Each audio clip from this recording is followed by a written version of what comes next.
जय हिंद साथियों, स्वागत है आपका स्टडी गाइडेंस विद दीपक में। आज हम लोग रेलवे ग्रुप डी के 8 अक्टूबर शिफ्ट में साइंस के क्वेश्चंस जो जो आए थे आज हम लोग वो डिस्कस करेंगे। ठीक है, तो कौन सा क्वेश्चन आया था चलिए उसका आंसर हम लोग देख लेते हैं। ठीक है, और जिन लोगों का एग्जाम अभी नहीं हुआ है वो वीडियो अंत तक जरूर देखिएगा। ठीक है, काफ़ी हेल्पफुल रहेगा आप लोगों के लिए। तो चलिए शुरुआत करते हैं। पहला क्वेश्चन क्या आया था यहाँ पे देखिए।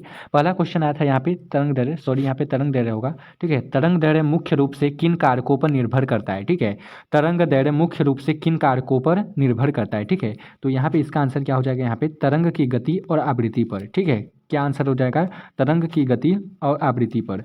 ठीक है, दूसरा क्वेश्चन यहाँ पे देखिए, दूसरा क्वेश्चन क्या आया था। दूसरा क्वेश्चन आया था किसी वस्तु का स्थितिज ऊर्जा। ठीक है, किसी वस्तु का स्थितिज ऊर्जा ज्ञात करने का जो सूत्र है वो क्या है। ठीक है, यहाँ पे सूत्र पूछा गया था कि क्या है, तो इसका राइट आंसर हो जाएगा W बराबर mgh। ठीक है, क्या आंसर हो जाएगा इसका, W बराबर mgh स्थितिज ऊर्जा का सूत्र।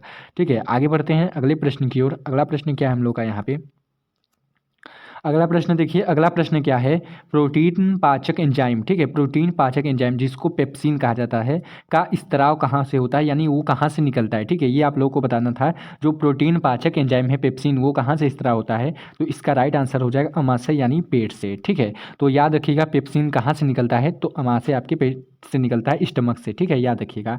अगला प्रश्न देखिए क्या है यहाँ पे, फूलों वाले पौधों में प्रजनन मुख्य रूप से किस प्रक्रिया द्वारा होता है। ठीक है, फूलों वाले पौधों में प्रजनन मुख्य रूप से किस प्रक्रिया में होता है, तो इसका आंसर हो जाएगा लैंगिक प्रक्रिया द्वारा। ठीक है, याद रखिएगा लैंगिक प्रक्रिया द्वारा। ठीक है, आगे बढ़ते हैं अगले प्रश्न की ओर। अगला प्रश्न क्या है हम लोग का यहाँ पे, अगला प्रश्न देखिए क्या है यहाँ पे। अगला प्रश्न था बिहार में 22 मार्च को। ठीक है, बिहार में 22 मार्च को बिहार दिवस। ठीक है, बिहार में बिहार दिवस क्यों मनाया जाता है 22 मार्च को। ठीक है, तो इसका आंसर क्या हो जाएगा, इसका आंसर है क्योंकि इसी दिन 1912 में ब्रिटिश सरकार ने क्या किया था, ब्रिटिश सरकार ने बंगाल प्रेसिडेंट से बिहार को एक अलग प्रांत के रूप में अलग किया था। ठीक है, क्या किया था, अलग किया था, इसलिए बिहार प्रांत को क्या किया था, अलग किया था। तो इसी दिन क्या मनाया जाता है, बिहार दिवस मनाया जाता है, याद रखिएगा। ठीक है, आगे बढ़ते हैं अगले प्रश्न की ओर। अगला प्रश्न क्या आया था हम लोगों का यहाँ पे, अगला प्रश्न देखिए यहाँ पे आया था कि नीरज चोपड़ा ने, देखिए अगला प्रश्न क्या है, नीरज चोपड़ा ने 90.23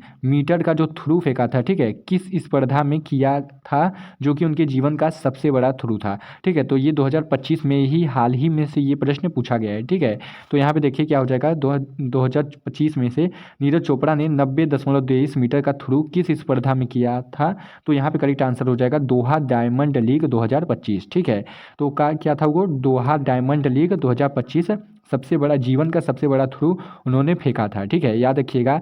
आगे बढ़ते हैं अगले प्रश्न की ओर। अगला प्रश्न देखिए क्या है यहाँ पे, अगला प्रश्न देखिए। अगला क्वेश्चन है भारत का 2025 से 26। ठीक है, 2025 से 26 का केंद्रीय बजट 1 फरवरी, ठीक है, 1 फरवरी 2025 को पेश किया गया था, जिसमें कुल अनुमानित व्यय कितना करोड़ रुपए है। ठीक है, तो यहाँ पे करेक्ट आंसर हो जाएगा आप लोगों का 50,65,345 करोड़ रुपए। ठीक है, इसका राइट आंसर क्या हो जाएगा, 50,65,345 करोड़ रुपए अनुमानित किया गया था। ठीक है, जो 2025 से 26 का केंद्रीय बजट है वो अनुमानित किया गया था। ठीक है, याद रखिएगा। चलिए आगे बढ़ते हैं अगले प्रश्न की ओर। अगला प्रश्न क्या है, अगला प्रश्न देखिए क्या है यहाँ पे। अगला प्रश्न है फ्लेमिंग। ठीक है, फ्लेमिंग लिखा है। ठीक है, फ्लेमिंग के दाएं हाथ का जो नियम है का उपयोग किसके निर्धारण में किया गया था। ठीक है, तो इसका राइट आंसर हो जाएगा प्रेरित धारा ईएमएफ की दिशा की ओर। ठीक है, राइट आंसर क्या हो जाएगा यहाँ पे, प्रेरित धारा ईएमएफ की दिशा में। ठीक है, अगला प्रश्न देखिए क्या है।